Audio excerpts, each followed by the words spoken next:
ঘরেই যদি এমন স্পেশাল লাঞ্চের থালি তৈরি করা যায় তাহলে আর বাইরে রেস্টুরেন্টে খাইতে যাওয়ার কোনো প্রয়োজনই পড়ে না। আসসালামু আলাইকুম, কেমন আছেন সবাই? আশা করি ভালো আছেন। আলহামদুলিল্লাহ, আমিও আপনাদের বোন অনেক ভালো আছি। আজকে যেহেতু শুক্রবার, জুম্মার দিন, তো স্পেশাল একটু রান্নাবাড়া তো করতেই হয়। আর তার জন্য আমি কিন্তু চলে আসছি, আজকে খিচুড়ি রান্না করব, তো সেই প্রিপারেশনই নিতেছি।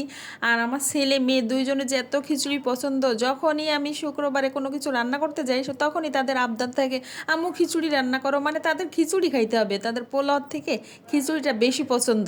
তো সপ্তাহে আমাকে বলছে যে খিচুড়ি রান্না করে দিতে, তো আমি রান্না করে দিছিলাম না, আমি তখন পোলাও রান্না করে দিছিলাম। তো এই সপ্তাহে আবার বলছে, তো আবদার তো পূরণ করতে হবে, না করলে তো হবে না, বোঝেন না, বাচ্চা মানুষ, মনটা ভেঙে যাবে।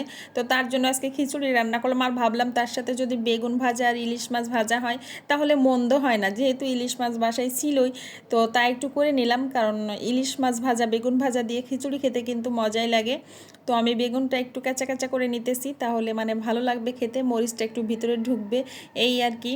তো সব কিছু আমি রেডি করে তারপর রান্না করতে যাব। আমি আগে খিচুড়িটাই বসাইছি, যেহেতু আমার সব কিছু গুছানো ছিল না, খিচুড়িটা রান্না করতে কোনো ঝামেলা লাগবে না, তো খিচুড়িটাই আগে বসিয়ে দিয়েছি, তারপর আস্তে আস্তে সব কিছু রান্না করব। আর এখন এই যে আলু ছিলে নিতেছি, আর আলু ছাড়া মাংস তো মানে কল্পনাও করা যাবে না। আমার বাসায় আলু আলু যে কি পরিমাণ লাগে রে ভাই! যদি দেশে আলুর দাম বাড়ে তা মনে করবেন যে আমাদের কারণে বাড়তেছে। আমার ঘরে দুইজন আছে, আলু আলু আলু, তারা আলু ছাড়া তাদের মানে জীবন কল্পনাও করতে পারে না, তাদের সব তরকারিতে আলু লাগবে, আলু ছাড়া তারা একদমই অচল। ভাই, আপনাদের বাসায় গেলে আপনার গোশের ভিতরে বেশি করে আলু দিয়েন, আমার ছেলে মেয়ের গোশ না দিলেও আলু দিন, তারা অনেক পছন্দ হবে। এই আর কি, যাক মজা করে বললাম। তো এই সব আমি কাটাকুটো করে নিতেছি আর আপনাদের সাথেও শেয়ার করতেছি। আর যারা আমার ভিডিও দেখেন, কেমন হয় আমার ভিডিও অবশ্যই একটু জানাবেন। আর ভালো লাগলে একটু লাইক কমেন্ট শেয়ার করে পাশে থাকতে পারেন। দেখাই নিলাম আমি সব কিছু রেডি করে, এখন আবার কিন্তু চলে আসছি। আমার এই যে কষানো হয়ে গেছে ডালটা, এখন আমি মানে চালটা দিয়ে দিব, দিয়ে সুন্দর একটু নাড়াচাড়া করে ভাজা ভাজা করে তারপর এর ভিতর পানি দিয়ে দেবো। কারণ এই সিস্টেমে যদি না করতাম তাহলে আমার ডালটা সিদ্ধ হতো না। কারণ বুটের ডাল দেখা যায় যে আস্তে আস্তে থেকে যাবে, এদিকে মসুর ডাল আর চাল সিদ্ধ হয়ে যাবে, তখন একদমই ভালো লাগবে না খেতে।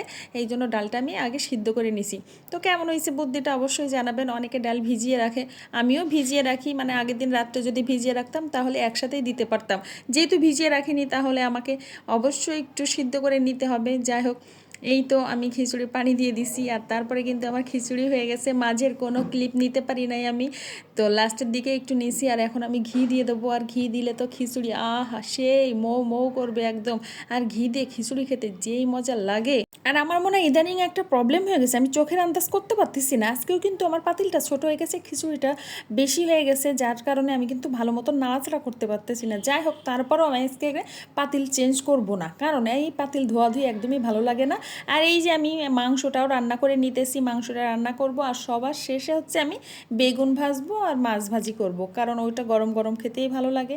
তো আমি মাংসটা আজকে কিন্তু একদমই ঝোলমোল রাখবো না, একদম কষিয়ে দেখা যায় মানে খালি তেলটুকু থাকবে, এমন খিচুড়ির সাথে এমন খেতেই ভালো লাগে, বেশি ঝোল ঝোল হইলে ভালো লাগে না, একে তো ফার্মের মুরগি।